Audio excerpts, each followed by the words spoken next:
So, how does someone go from hearing no, like all the time, to building a global empire? It seems impossible, right? Well, today we're going to break down the playbook of Jack Ma. He's a business titan who, and I mean this, started from the absolute bottom. And let's just start with this quote right here. Seriously, read that. I applied for Harvard for 10 times, all failed. Nope, that's not a typo. One of the world's most successful entrepreneurs.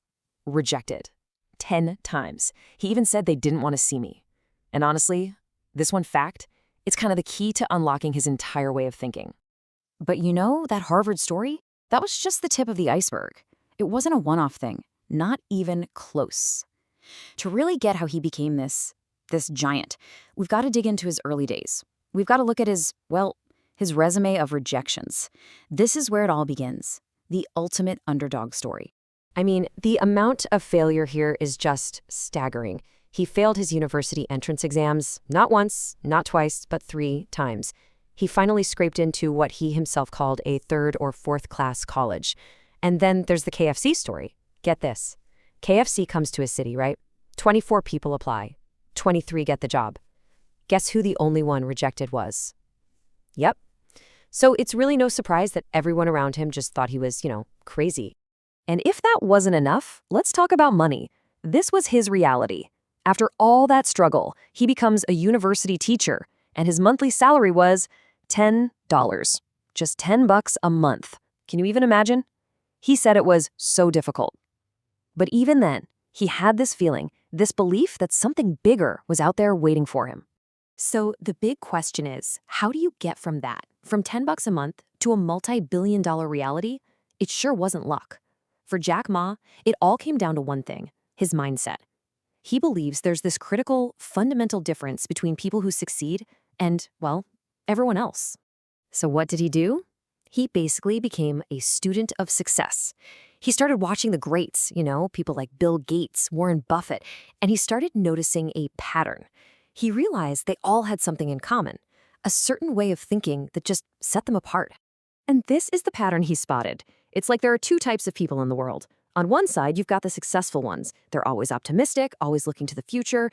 They don't get stuck on problems. They're all about solving them. And on the other side, you've got the people who just complain. That's it. That's the difference. Yeah, this quote absolutely nails it. They never complain. They always try to solve the problems of the others. That mental shift from being a passive complainer to an active problem solver, that's the whole game. It's not about what's wrong with your life. It's about what you can fix for other people. Which leads us right into his most famous, maybe his most powerful idea, that opportunity is hidden inside complaints. Think about it. If success is all about solving problems, where do you find the really good problems to solve? Well, according to Jack Ma, the answer is right in front of us, every single day. And it's this simple. Opportunity, it's the place where people complain. That's it. Every single gripe, every frustration you hear, that's a business idea, just waiting to happen. It's totally a mindset shift. And he even gives us this dead simple framework, something you could literally start using today. Step 1, just listen. Listen to what people are complaining about around you. Step 2, ask yourself one simple question. Can I solve that? And step 3, if the answer is yes, boom, that's your opportunity. So the real takeaway here is you got to reframe your whole perspective. You need to stop being the one who complains. Let other people do the complaining. Because for you, their complaints aren't just noise anymore. They're a signal. They are your starting gun. Okay, so let's say you've done it. You listened and you found a killer opportunity hidden in a complaint. Now you just need to get everyone on board, right?